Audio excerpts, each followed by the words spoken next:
What's up, soccer fans? Mike Guglielmi, Sons of a Pitch, an American soccer podcast, here to bring you this wonderful episode number 229, season 5, episode 5 of Sons of a Pitch. Nick, USMNT, man, what the hell happened?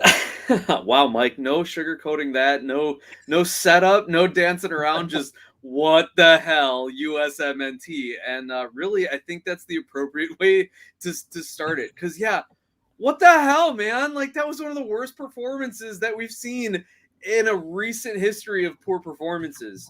You give me your 65% possession statistic, and I'll give you 3 shots on goal statistic, right? Like, give me your 65% possession statistic, and the fact that Canada, had to play in a low block the whole game, and I'll give you 0 goals produced, 2 first-half goals this entire qualifying window. So I want to be glass half full, but I don't think I can, Mike, and we're going to get into it, I'm sure. Oh, yeah, we're going to talk a lot about USMNT. We're going to talk a lot about Canadian men's national team, as well as some MLS stuff, news and notes and whatnot, and then we've got a big announcement at the end of the show. So we've got Isaiah Paskins in the house. We got Rocky as well, Mario Garcia, Badass Kombucha, a new Wiseman. Thanks for jumping on, guys, and hanging out with us. All right, so let's get right into it. Let's talk about the last 2 games from CONCACAF World Cup qualifying. United States, first up, let's kind of focus on USMNT here. United States, of course, they beat El Salvador 1-0 in that first game. Not the best performance out there, but not horrible either. That game, what did you take out of Tom? Really, bro? Mm-hmm. Oh my God! All right, get out of here. Nope. Say hi and get out. Go to bed. No. Time for bed. No. Hey, Tom. Nope. So what takeaways? Good night. What takeaways do we have? I will tell you how to live. Get the hell out of here. Go. All right. Hey, so Mike, think of it this way, Mike. The biggest soccer events in the world have streakers running down the field. Hey, there you go. Now we've got it on SOP Soccer. We got our own little streaker there. Way to go, Tom. Cheers to you. Unbelievable. Dude, really, bro? Get out of here. No. I'm serious. Get No. out. And there you go. This is why we have an announcement coming up later. All right, so Tom, get the hell out of here. You're selling the kids to the gypsies. Is that the announcement, or to the highest bidder? Does anyone want some children? Amen. Shit, I'll give them away. You can have them for free. You don't even need a bid. All right. Anyways, USA El Salvador in Columbus. It wasn't pretty, man. It wasn't pretty. But the bottom line is the United States got the full 3 points, and that's what mattered. What are your thoughts on that game? And talk to me about where your head was at after that, heading into that Canada game. So after that game, again, right, the whole narrative was we need to just get the points. We need to keep pace with our points per game, with the top teams in qualifying. Okay, fine. I don't want to say survive in advance because we're not in any sort of knockout rounds, but like that was the mentality going into that. But you only can live on that so long until you see marked improvement from your squad. And the U.S. has not made that jump yet.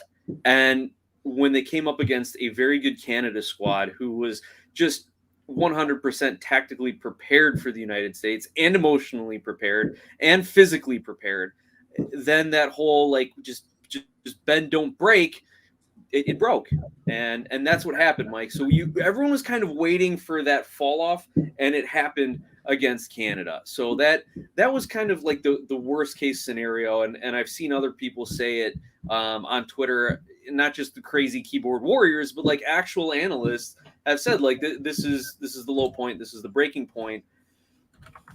So where do you go from here? Is this that loss back in early in was it Nations League or was it Gold Cup? Group stage game. Is this the loss that rejuvenates you and all of a sudden the U.S. is going to come out firing for their last 4 games, or is this just a final manifestation of, as people are calling it, Berhalter ball? Is this the ceiling for us where we have such slim margins of error? That was my feeling coming out of the El Salvador game, and Canada didn't make me feel any better about it, Mike. Like, I kept hoping. Davies is out. Eustachio is out. Let's take advantage of it. Don't get me wrong. The U.S. did everything except score goals. Yeah, I mean, going back to the El Salvador game, I hate to say it, but Jesus Ferreira, that was your chance, man. That was your chance, and I hate to see a guy lose out on a USMNT spot because of one bad game. But the fact that he couldn't bury those 2 chances that he had, that really hurts him going forward. But again, with as wide open as the USMNT striker picture is, I mean, Who is it? Is it Pepe? I mean, I think it's Pepe. Is it Zardes? No. Who is it? Ferreira? Who's getting into that striker position for the United States men's national team? And it was not a good performance against El Salvador, but they got the 3 points, and then they went to Canada, which again, I'm not expecting the U.S. to come out and just blow up Canada. With how good they've been playing, I didn't expect them to come in and win 4-0. Right now, I did expect them to draw or possibly squeak out a win at Canada when Canada was missing Alphonso Davies, Steven Eustachio, and others. I mean, no Teo Corbino, who's playing in the championship right now. There was a lot of players out for Canada, but I mean, that's a whole nother discussion. We're going to talk about this a little bit more detail about the Canadian men's national team. This is like a revolution, man. I mean, this team has come leaps and bounds from where they used to be, and they believe together. I mean, John Herdman, man, I remember when he got signed as the coach. I mean, it was like everybody was, why are we doing this? Bringing the women's coach over, and I'm like, this guy really, really, really has the drive and the push and can really rally a team together. He's a great motivator and all that. And I think that is what Greg Berhalter is missing for the United States men's national team. He wants to play a certain way. He wants to build that new brand of American football, but he can't rally his troops. That's not his persona. That's not how he goes about it. And the United States, I mean, they just looked like trash in that game against Canada, which, again, I'm sorry I wasn't able to do the live stream reaction, but, I was excited to actually sit down and watch the game. There was nothing else going on in the world. It was 8, 9 o'clock at night, and I'm just sitting there watching that game. That's it. I'm not talking to anybody in the chat. I'm not moving any graphics around. I was focused on the soccer at hand, and it was a beautiful thing from a Canada men's national team perspective. But the United States, they have got a lot to figure out. I think it really falls squarely on Greg Berhalter, but there are the players as well that have to be looked at. I mean, you see Pulisic. I mean, I see it here in the chat. Pulisic was trash. He's rarely that bad, says Rocky. Agreed, 100%. But let's start with Pulisic, Mike. I want to pick your brain a little on Pulisic, if I can jump in here, because again, he's the best player.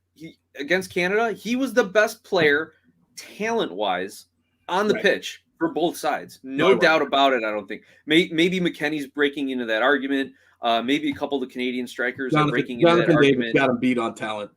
What's that? Hands down. Jonathan David's on top of Christian Pulisic, hands down.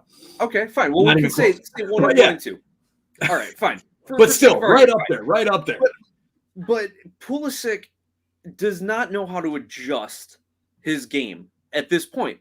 But, Mike, he's only 22 years old, right? So everybody out there, remember, our average age is, or like our oldest guys are like 24, our average age is 24. So, yeah, they've never done this before as a group.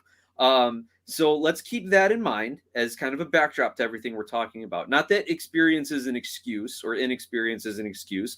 We got to get the best guys out there playing their best. Pulisic is not playing his best. He turns and he attacks, and I like that. But he gets doubled and triple teamed.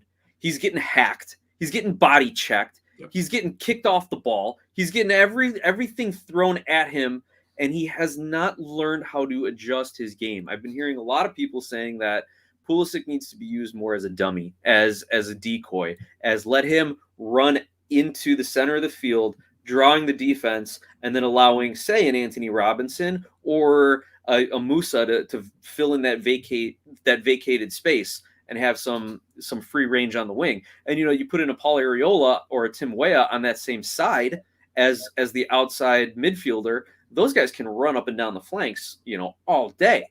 So Pulisic has to learn how to adjust his game. But here's what I'm wondering from you, Mike. His free kicks are just shite. Like he has been some of the worst free kicks that I've seen. Corner kicks, place kicks into the box. Like, do you think that's tactical, that they're trying to play these short kicks or to the near post kicks and trying to get them to flick on? Because honest to goodness, man, like, put it in the mixer. Just drop the ball in somewhere around the penalty spot, and with the height and strength of these American players, one of them's going to knock it. Like, so those are kind of my two takes on Pulisic, tactically and skill, as well as set pieces. What do you think's going on with him? I think a lot of it has to do with the club situation. He's got to get out of Chelsea. The man needs consistent minutes, period. I mean, you see, okay, all the talk is about Aronson right now, about how good he is, how much ground he's covering, all this stuff. Well, that's where Pulisic was with Borussia Dortmund a couple years ago. Okay, the fact that he's sitting at Chelsea right now and he's maybe coming in as a substitute every once in a while, maybe gets the odd start here or there, that's the problem. That's the problem for Christian Pulisic. He needs more regular time. And I don't care if you're playing at Chelsea or you're playing at, a Borussia Dortmund or you're playing at a Roma. Okay, that doesn't matter. Everton, an Everton, right? Mr. Everton over there, right? It's selfish. That's just selfish. Dude, y'all are going down hard with Frank Lampard. I can't believe it, man. I wish they would have got Jesse Marsch. Let's just go ahead and fire him now. I mean, just get over it. The only consolation I have is Everton has never been relegated since English soccer made their divisions. Everton has always been in the top flight. It's the only little glimmer of hope that I have for them right now. Okay. Well, but anyway, hey, back to Soccer Central. Let's see where Pulisic goes, but he's got to go somewhere. He's got to go somewhere where he's getting playing time. It is affecting his play because, coming into this World Cup qualifying window, he was considered the best player in CONCACAF, hands down. Now, not so, not anymore. He's lost that mantle by far. So I think he's got to get back into that mixer every single week, playing 90 minutes. And his free kicks are, they're not that good. I mean, he didn't have anything that was really dangerous either. There was nothing that was really in a great spot. I mean, he had one really close to the box. He had one pretty far out. And the fact that he went on goal trying to surprise Milan Borjan, who's playing just unbelievably right now, was silly. I mean, you've got a keeper that's in the form that he is. You don't try and surprise him. It's not gonna work. You put that ball in there for Miles Robinson or for a Chris Richards, for somebody that can get in and smash that thing home. Pulisic, DSO says it. Pulisic should go back to Dortmund or somewhere in Germany. That always seems to be the ticket, right? In Germany, the Bundesliga. That's where the love for the USMNT guys is, right? And we're going to talk about George Bello going to the Bundesliga later on in the show. But, look, Pulisic, he's got to get back to the field straight up. I mean, that's the issue there with him. Good to see you, Mia Mendez. Thanks for jumping on. And, all right, what's the best team, Canada or USA? Right now, Canada, no doubt about it. They are the better team over the USA. Now, in the long haul, I don't think Canada's quite there yet. But right now, yes, Canada is the better squad. But great question, Mia. Good to see you all the way from Porto. Let me float a thought by you about that, Mike, too, because obviously Canada's the better team. They're atop the standings, and they have 4 points against the United States. So you look at that metrics, Canada's a better team. On paper, top to bottom, 1 through 23, I tend to lean to the United States. I think they have the talent top to bottom on the roster, but they're definitely not playing like it. So I want to ask your take on that, Mike. But also, let's say both teams get to the World Cup. Who matches up better against South American clubs, against European clubs, or African and Asian clubs? I think the U.S. might have a little better edge in matchups, but at the same time, they can't beat Canada. So I don't know. What do you think about that? Look, CONCACAF is kind of a mess right now. And Jay Jardim, how the hell are you, man? Good to see you, Jay. Oh, what's up, Jay? Look, man, the United States, talent-wise, 1 through 23, yes, they have the best team on paper. Canada, and Mexico are right behind them as far as talent on paper. I think Mexico still edges Canada just a little bit as far as talent on paper. But here's something that Canada has that the United States men's national team and Mexico do not have. That's playing together as a team.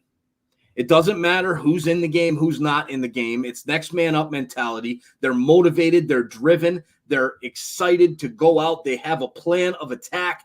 They have a backup plan. If that attack plan number 1 doesn't work, they've got the backup to go with. That's what Mexico and the United States are missing. They don't have that. Greg Berhalter does not have the fire and the drive necessary for a team like these young kids of the United States to do well outside of playing anybody but Mexico. Mexico, on the other hand, got Tata Martino, who is trying to play all of the old guys to try and just to get there. Like, we just got to do enough to get there. Then maybe we'll mess with the little kids. Look, as far as the World Cup itself, dude, there's so much time before that World Cup.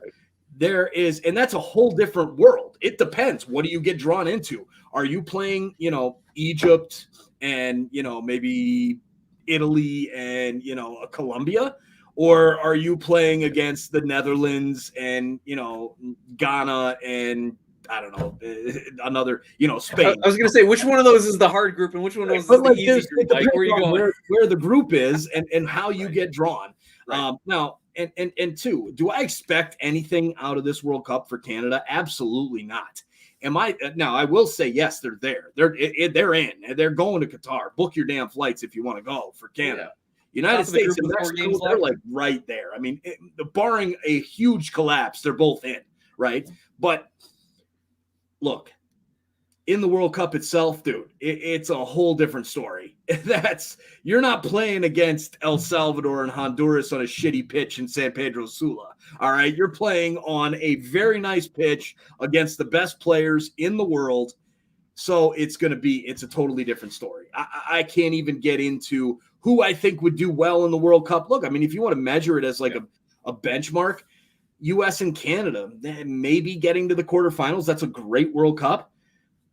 If Canada gets out of the group, fantastic. If they don't, whatever. It is what it is. But I agree with you. I think given expectations coming into this qualifying cycle, Isaiah, the ombudsman, I'm talking about Mexico having their youngsters play because all the Mexicans are going nuts that they want all the young kids playing. So I did say that. Though. Yeah. Context here, everybody. Context. But yeah, I mean, expectations going into qualifying was qualify, and then and that was it. Our expectations were go into the qualifying window, blow out every team 5-0, and then roll through the World Cup group stage. Those were not expectations. So I think everyone needs to think back and remember we didn't make the 2018 World Cup. The only person who played in 2018 was Christian Pulisic. I believe maybe Kellen Acosta. I don't think he got any call-ups there. Like, I'm trying to think of some of these older guys.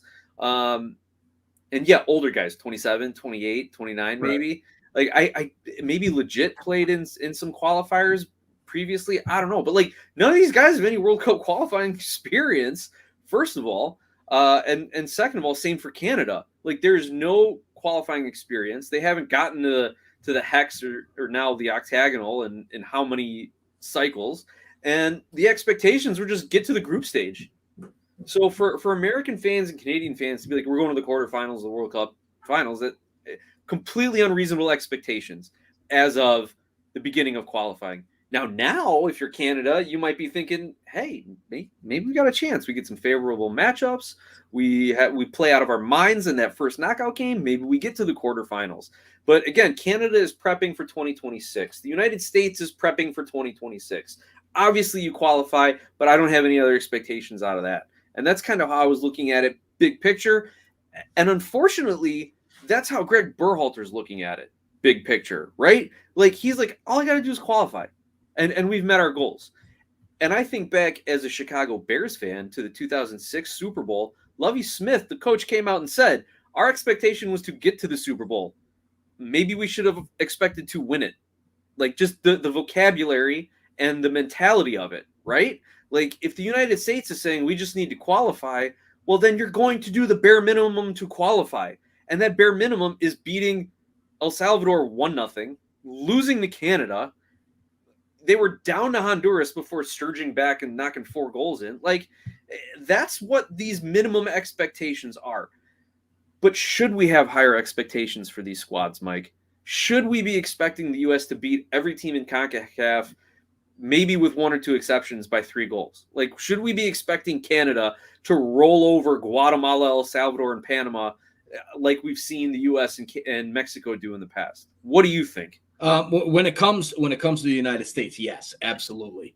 The fact this that current roster, this current roster, yes, they should be rolling over everybody, and I think they would if they had their heads right. I've said it from back. I made that call before the Nations League final. I said, look, this team, this is the day that United States takes over the CONCACAF region.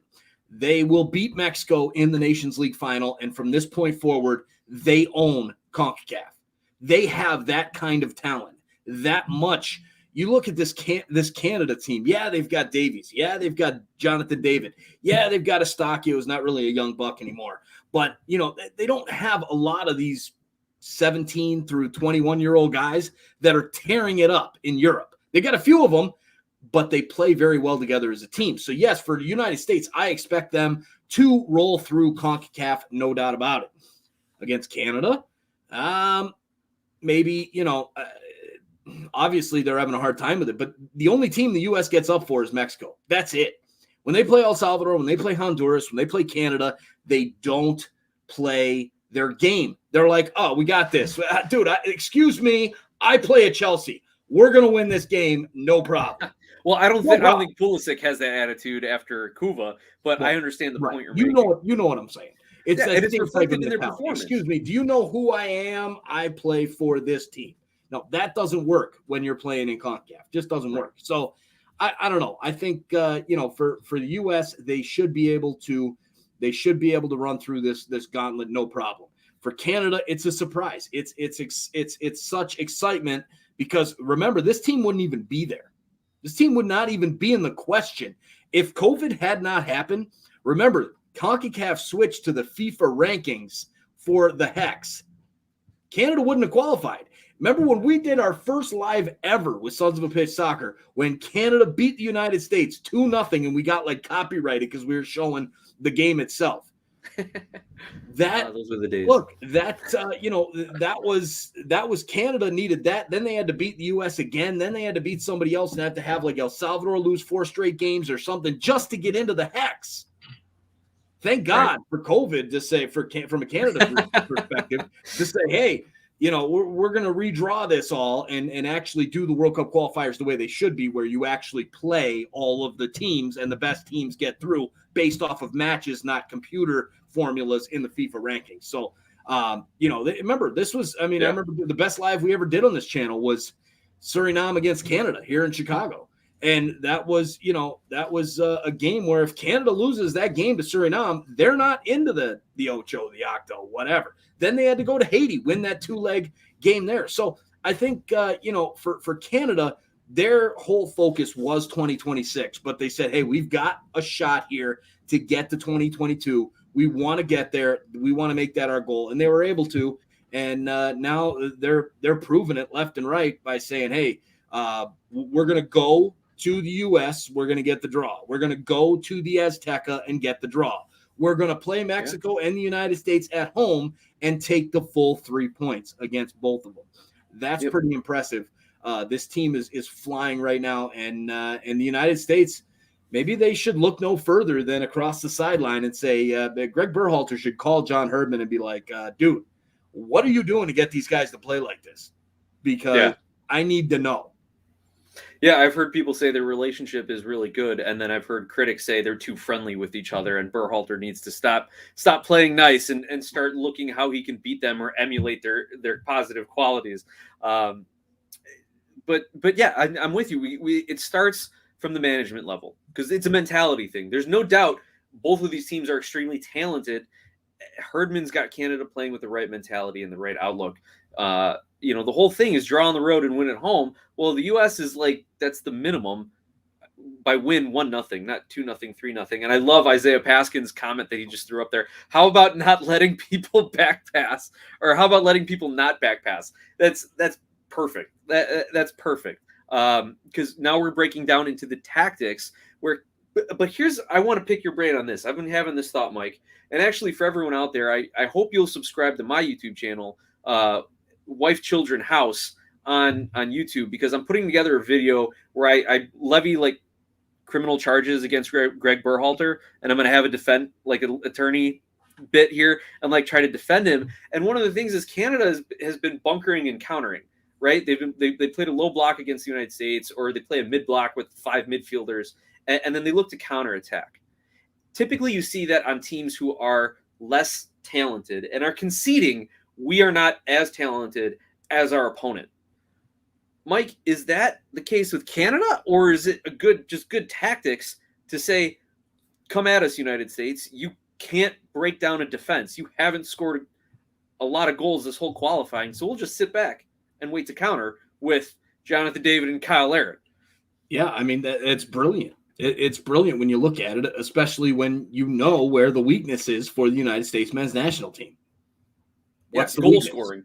The striker position, period. Right. That's it. So, all right, as long as you deal with those wings, you play that, and that's where they played the 5 at the back, even though the 2 wings were sometimes moved higher up the pitch, and especially when Alphonso Davies is in there, he's going to go a lot more further forward than Sam Adekugbe, who, by the way, Sam Adekugbe, what a freaking game, man. He was man of the match in that game before he scored the icing goal, right? When that was it. When he scored that second goal, obviously, that was when we knew it was officially over. But even before that, I'm like, dude, Samuel Adekugbe, holy crap. The Whitecaps, man. That's a Whitecaps product now playing in Turkey. But impressive game from him.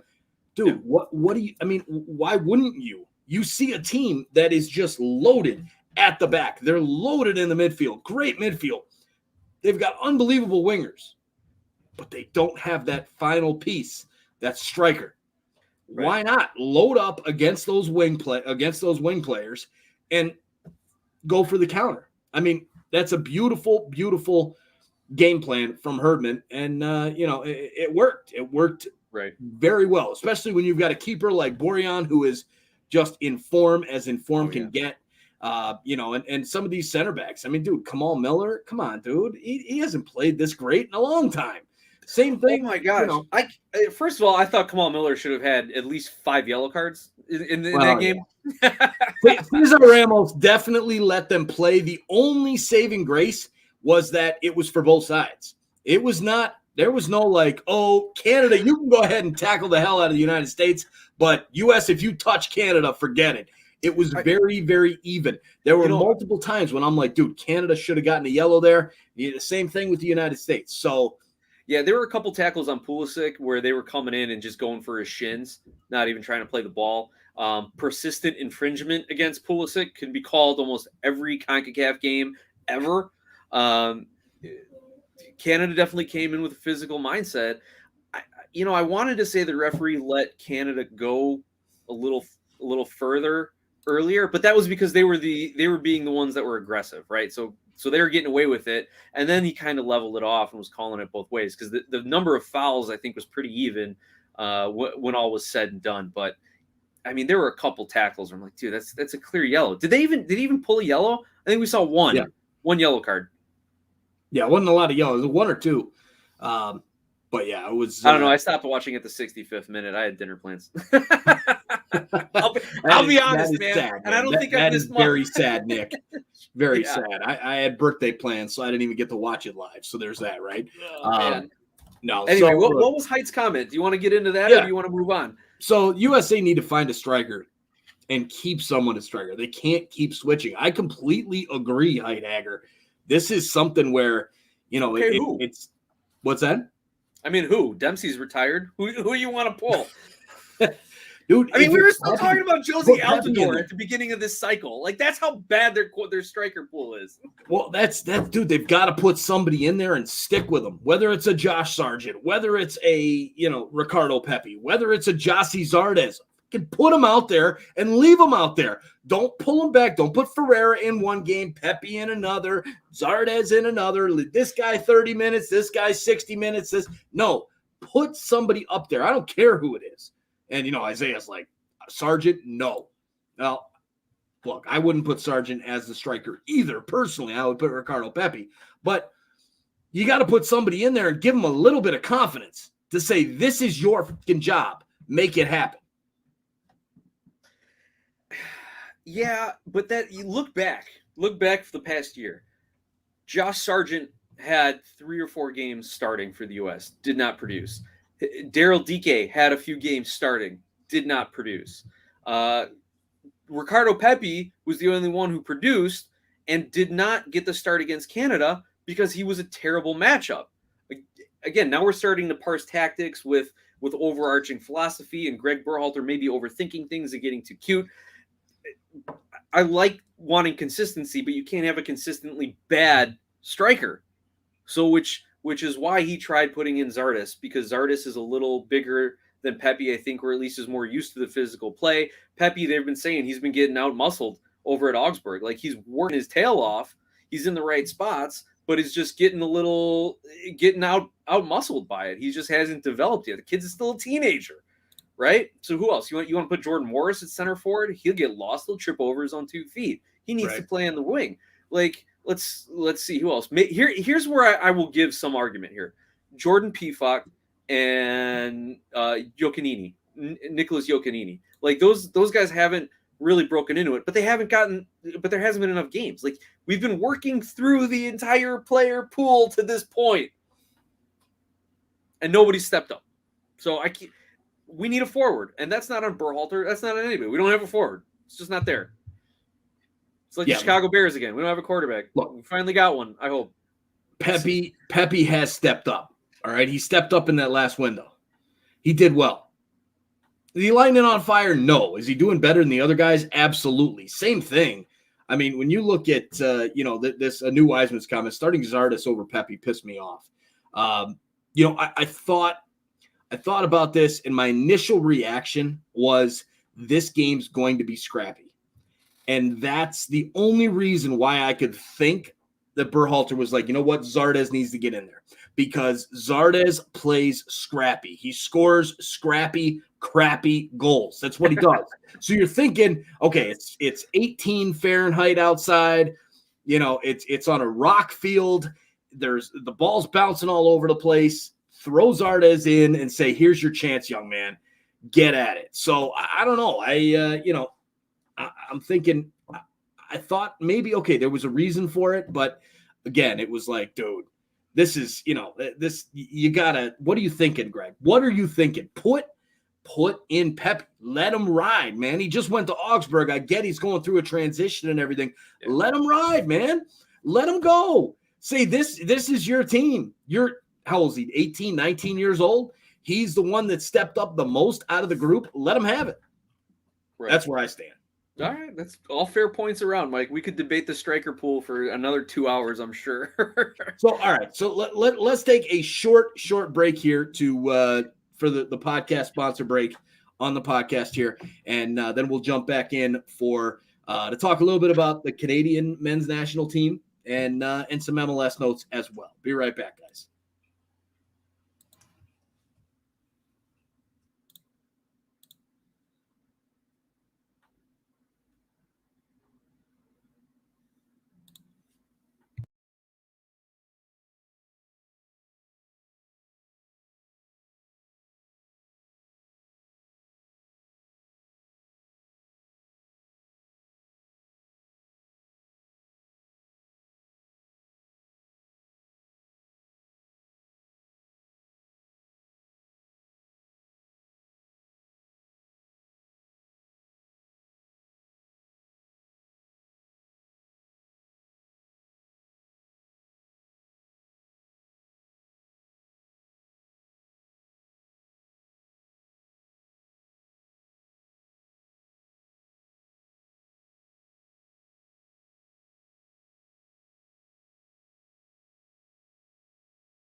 All right, guys, back at it here. Oh my God, my Toronto Sports Insider stuff showing up everywhere over here because I've got like 6 different streams running on Toronto Sports Insider as well. Hey, there's a lot of USMNT fans that are looking forward to basketball season.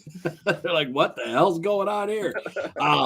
Anyways, let's talk about this Canadian men's national team because honestly, they deserve it. I mean, a victory like that over the USA. The fact that they've taken 8 out of a possible 12 points against the United States and Mexico in this window. They're the only team that's undefeated in this CONCACAF Ocho, Octo, whatever. What are your thoughts as far as Canada finishing this out undefeated? I don't know if they'll finish it out undefeated. Like I just think as an odds gambling type of thing. Hey, this is your picks and predictions, maybe, Mike. Here's your prop bet. Canada goes undefeated. I mean, I think you just play the odds that they're going to lose at some point. But like at this point, to who? Like they've already, on paper, the 2 hardest teams are the U.S. and Mexico, and they've drawn away to those games and won their home games. So I don't know. Maybe they go down to Jamaica and just play all their backups just to get them some experience and lose a game like that. Or I forget who their last game is. If Canada's locked up the number 1 spot in CONCACAF, then yeah, maybe they drop the game there. So that would be the only scenario I can see Canada not walking away undefeated because, man, they're playing great. They've got the mentality. They've got the talent. They're going to get their 2 of their best players back. They're definitely their best player in Alphonso Davies for the final window and just, put the nail in the coffin on qualifying. So Canada has done everything right. And I kind of compare it to the United States in 86 to 90, knowing we were going to host the 94 World Cup, didn't qualify for 86, went to 90 in Italy, got our butts handed to us, and then showed up in 94 and actually played respectable and got out of the group stage. So I see Canada was kind of following that model, maybe not intentionally, but because they were able to pull all this talent together, because these guys have been playing overseas and in the MLS, and Herdman was the perfect guy to meld it together, they're a little ahead of schedule. So that's kind of my big picture take on Canada. My game-to-game takes on Canada is they are just sound tactically, and they, like you said, Mike, they know how to play together. They definitely work that counterattack to near perfection, and they're getting the most out of their players. They are what the U.S. should have been doing at this point, is Berhalter getting more out of his team, right? Like he used to do with Columbus. Like they never had the most talented team in the MLS, but somehow he won MLS Cup. Berhalter is not getting the most out of his American players. Canada is getting the most out of Canada. I just hope they don't regress to the mean during the actual World Cup.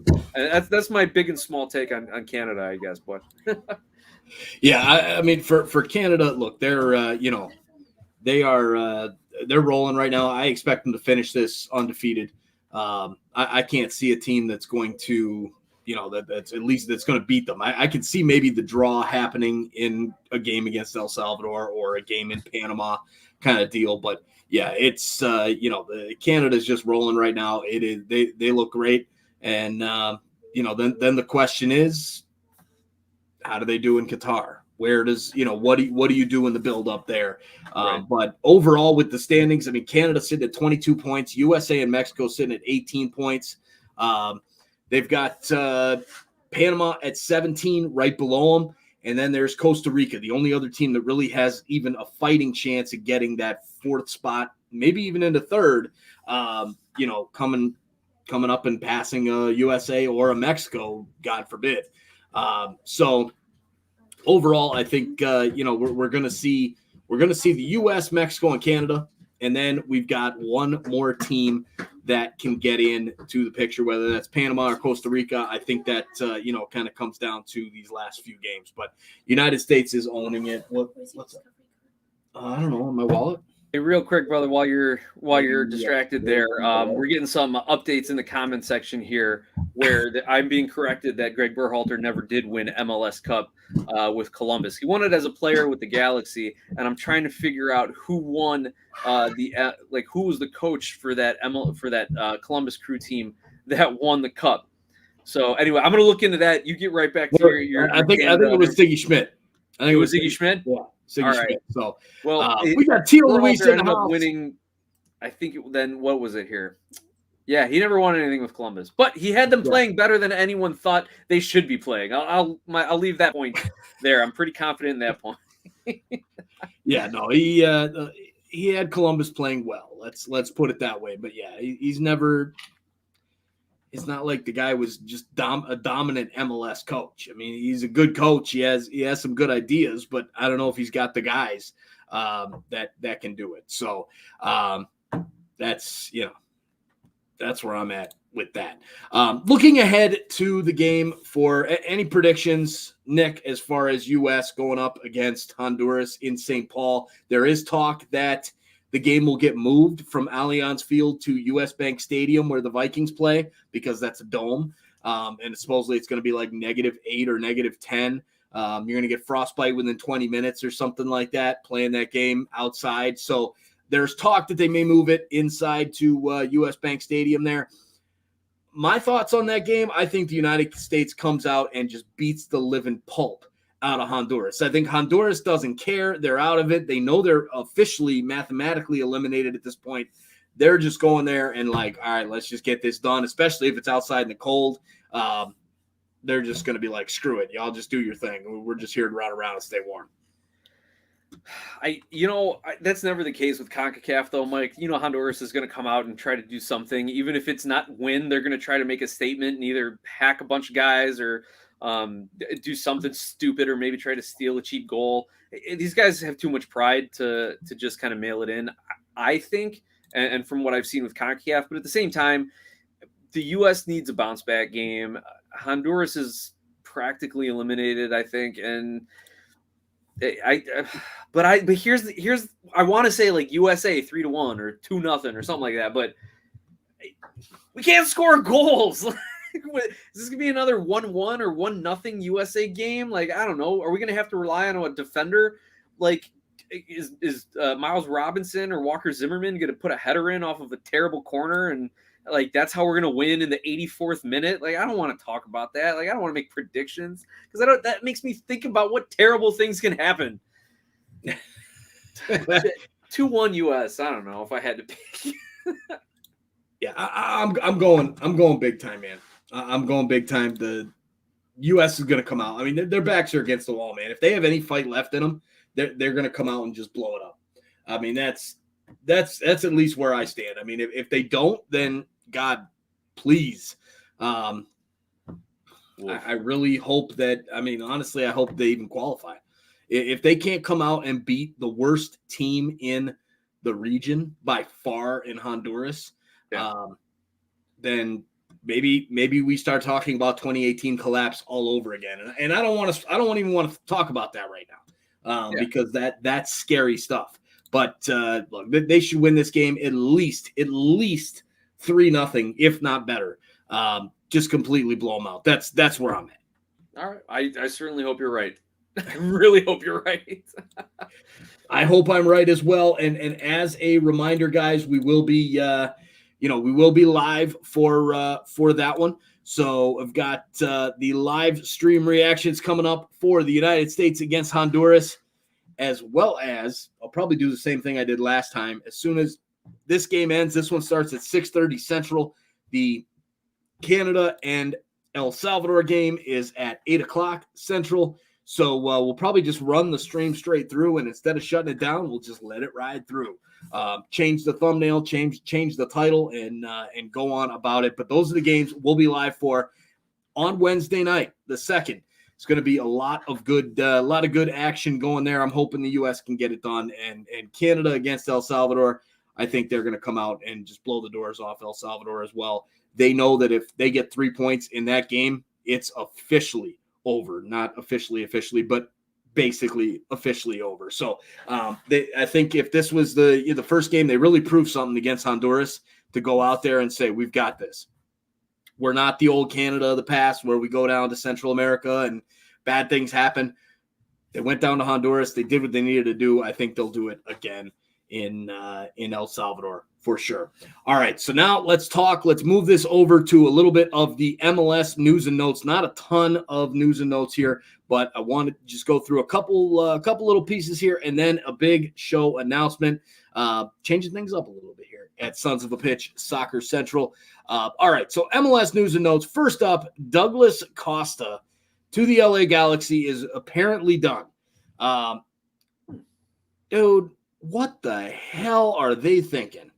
Douglas Costa, great name, great resume as far as club teams go. Only 8 goals since 2017. He's playing for Gremio in Serie A of the Brazil League, and he's only scored 2 goals. Thoughts? Well, when I first heard the name, I'm like, wait, Diego Costa, the former Chelsea striker? I was like, what? Yeah.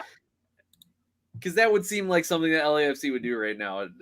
But anyway, forget Diego Costa. But Douglas Costa, I didn't know much about him. But like, I just quickly pulled him up here. Like, he's 31 years old. He's on loan from Juventus to Gremio, like you said, Mike, playing in the Brazilian league there. But he's not scoring goals. Why would you bring this guy in if you can't score goals? Like, that doesn't make any sense to me. Unless they think they're going to get a really good deal on it. Like, but is he a DP? Is he a TAM level? Is he on a DP? Like, he's a DP. Why are you wasting a DP on a 31-year-old who can't score goals? Again, I'm always the optimist, but man, LAFC just doesn't make sense. No. Or I'm sorry, Galaxy. No. Galaxy doesn't make sense to the Galaxy. Like, I mean, I don't think this guy's a Vanny. This is Greg Vanny. Like, I don't think this Greg is a Vanny Vanny doing up a 2017 TFC squad and adding Douglas Costa on the wing. I mean, you've got another DP winger, right? Okay, you've got Kevin Cabral. You got Chicharito as a forward spot. What are you thinking? I mean, I don't know. Maybe they know something I don't. But this to me is a very, very bad signing. There's no form there, and I get it. You want to find guys, and that was kind of what Vanny rode to success in Toronto, right? He found Victor Vasquez, who had signed for Cruz Azul, did absolutely nothing with Cruz Azul, but he was a really strong player, had a good background. I get that. You can get him in. You can get him on a cheap transfer fee. You can get him in with a little bit lower of a salary, whatever. But this signing just makes absolutely no sense to me. I mean, why would you bring in a guy who is in horrible form, who has not scored a bunch, when you've got other teams in the league like Toronto FC that are bringing in Lorenzo Insigne, one of the best players in the world, to the team? Okay, yeah, it's a big name, but it makes no sense to me whatsoever why they would bring this in. I mean, this is a ridiculous signing to me. I don't think it's going to work out. And Rocky says it. There you go. Chicharito needs a DP number 10 to feed him. Right. They need a better number 10. I mean, Victor Vasquez is that number 10 for the Galaxy. However, he can't play every single game all season long. He's too old. He's still got talent. He can still feed Chicharito, but they need to do a little bit better there. E Super says we're overloaded in wingers. Right. I mean, we need a cam. Right. What's where this is a head scratcher for me for Greg Vanny, because I love Greg Vanny. I think he's a hell of a coach. But I don't know what he's thinking with this signing. It really doesn't make any sense. Francisco's DJ says retirement league. Well, when you make a signing like this, yes, it kind of seems like a retirement league, right? Yeah. The only thing I can think of is that this deal was in the works prior to Vanny coming in, and they're like, "Hey, he plays for Brazil. Let's sign him." Like, that's the only thing I can think of. I don't know. Yeah, I don't know either. I don't know. All right, couple moves out. Okay, so more MLS youngsters going out to Europe. A few big time names. I mean, Austin Trusty to Arsenal. Now, I get the whole Kroenke connection, right? He owns the Rapids. He owns Arsenal, so move him over there. But is Austin Trusty going to get any minutes at Arsenal? I mean, this is I think this is a bad move. I don't like it. Maybe he'll get loaned out somewhere, but what are they thinking with that? I mean, I love to see the young talent moving out of the league. That's what MLS is. Even though we're bringing in better players, the quality is getting better. It's still a selling league, especially with these youngsters. The goal is, even for the kids that are 14, 15 years old right now, they want to go to Europe. They don't want to spend their career in MLS. I like the fact that he's going to a decent-sized club. I like the fact that he's getting that shot in Europe, but I'm a little bit concerned that, the same type of deal with Matt Turner, right? I mean, you're not going to get any minutes there. So I'm not sure about that. Well, the trusty deal, he's signing with Arsenal, but he won't actually move until the summer transfer window. So he'll be on loan with the Rapids until July. Yeah. So he's going to get time to play with Colorado. He's 23 years old, so he's going to start competing for a starting spot at Arsenal. I don't know Arsenal as a club. I don't know what kind of players they're looking for, and I don't know how the roster is currently constructed. All I know is that they are also not where they want to be in the Premier League pecking order. Like Arsenal fans and organizationally and players who go to Arsenal, they want to be top four. They want to be playing Champions League soccer, football, finishing top 4 or 5 in the Premier League. They're not there. So is Trusty going to come and maybe push some of their better, bigger name players to get better? I that could be the reason they bring him in. Or Mike, maybe it's just a total money move. I haven't seen the numbers, but I imagine he comes into Arsenal. They can loan him out. They're loaning him back to Colorado. If he has some decent performances and say some of their domestic cup games, then maybe they sell him on, make a few million off of that sale. It could just be an asset type of move. Or hey, maybe Matt Turner needed a roommate and they figured, all right, we'll sign another American. Let's bring him over. So that's kind of my take on Trusty. I think it's a really good move for him. He's been playing really well for Colorado, came up in that Philadelphia system. So he's a solid player mentally. Now it's just developing him tactically and physically. Yeah, I agree. Well, I'm thinking just a money move. With the owner being the same, it's just some type of run there. I wonder what the sell-on fee for Colorado is. Yeah, right. Couple other players to go out. We've got Theo Bear to Scotland from Vancouver, going to St. Johnston FC. Theo Bear looked impressive, looked like a good young talent. He's not going to get any minutes in Vancouver, so I guess moving him over there, that's the way to go. Bello to the Bundesliga. Armenia Bielefeld. I don't even know how to say it. But George Bello going over to the Bundesliga, good move. Atlanta, we're talking about too with Atlanta. Barco gone. He's down to River Plate now.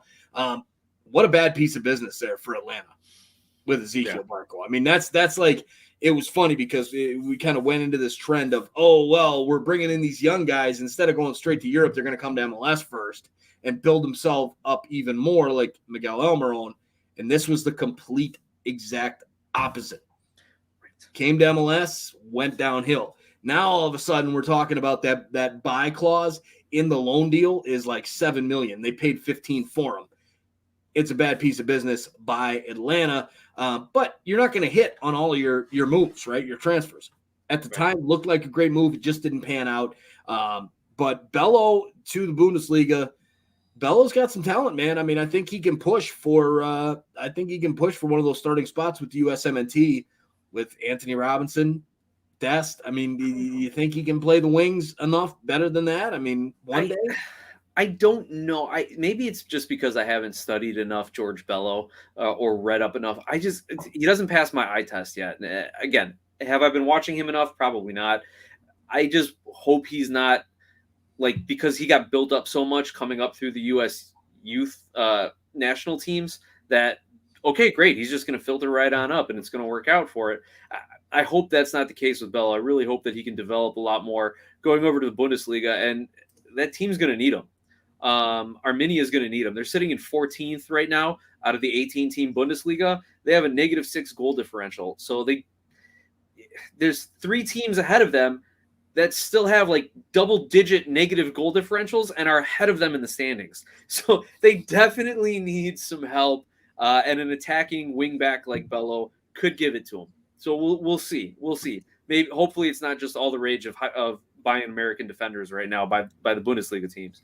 And really quick about the move from, why can't I even remember his name? Theo Bear to the Scottish team, St. Johnstone. They're last in the Premiership, in the Scottish Premiership. They are sitting 12th out of 12, and they are 2 points from the next team, and they are if the bottom 3 get relegated, they need 10 more points to get out of the relegation zone. So he's got an uphill battle. So I wonder if St. Johnstone is taking a flyer on him and seeing. This feeds into the discussion, though. Like, is MLS as good as the Scottish Premier League? I don't think New York, New England, Portland, are as good as Rangers and Celtic. But definitely Vancouver's better than St. Johnstone. so that feeds more of the Scottish Premier MLS comparisons here. If Theo Blair goes over there and brings up out of relegation. But those are just kind of my comments on that, Mike. Some things I'd like to see. And you know what? It's just movement. It's just movement. And it's great to see these guys getting opportunities elsewhere if they can't do it with their MLS club. Yeah, I mean, we haven't even really touched on Kevin Paredes to Wolfsburg. Seems like a good move. Lots of talent for that young man. I think, he's still got a lot of development to do, but, could be a great move for him, for DC United with that $7 million transfer fee.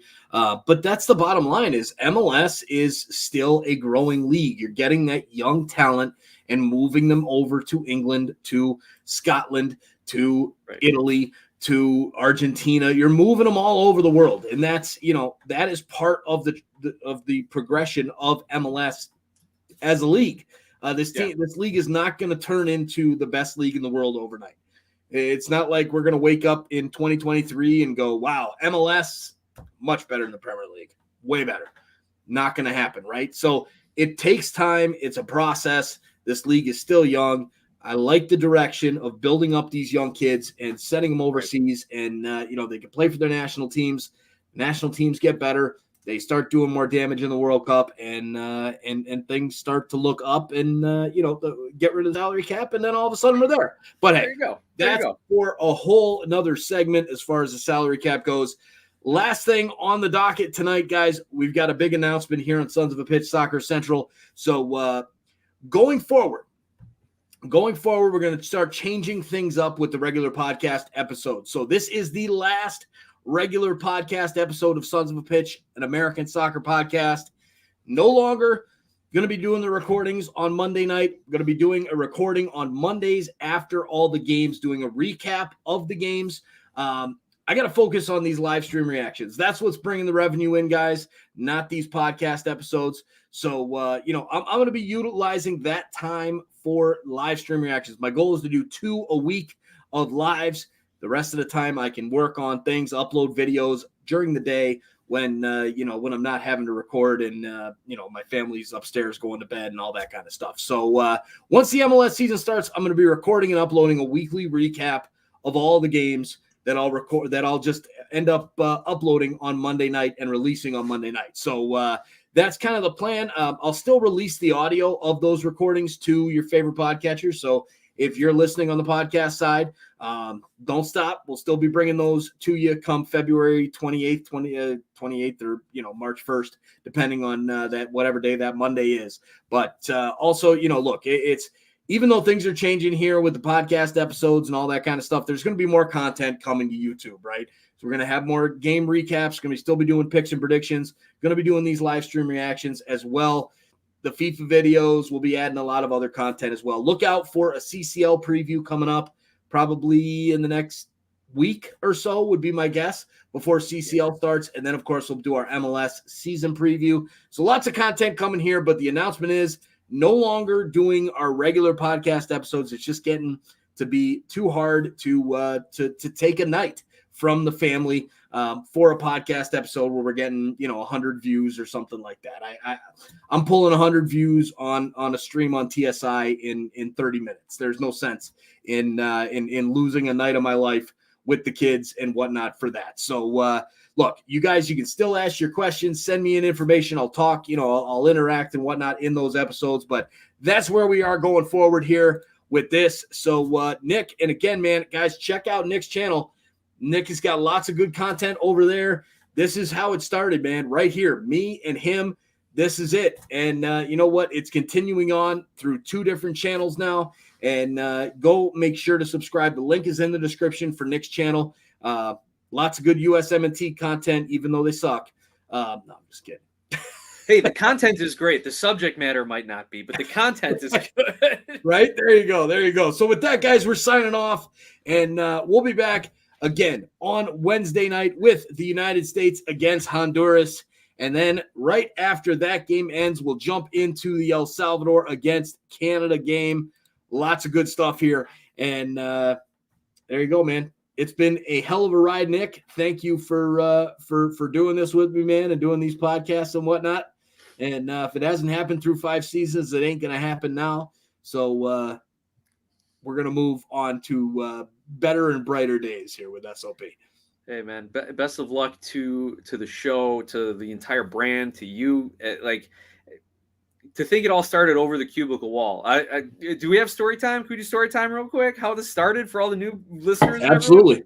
Mike and I used to work together, and our cubicles were right next to each other. So one day I walked by, and I just kind of glanced over, and he had a Toronto FC scarf hanging in his cubicle wall. I was like, oh, hey, that's cool. And like, we're both like, do we acknowledge that we like soccer to each other? Is that weird? Like, if I said, hey, do you watch MLS? Like, do you watch MLS? Like, it was one of those weird kind of like underground things. And I kind of mentioned it, and that's really exactly how it started. Oh, you follow soccer? I was like, yeah. Do you? And we kind of got into it, and from the cubicle wall, so we didn't get fired for wasting time talking soccer, we moved it into my garage, into Mike's trailer for the podcast, and now here we are. Gosh, yeah, almost 5 years later. So obviously we wouldn't be here without the listeners and the viewers and everyone else who's tuned in and supported us and donated and sponsored. But yeah, that's how it started. Cubicle walls at the office and Mike's TFC scarf. Yeah, exactly, man. You know, it's been fun, and just unfortunately the podcast itself just isn't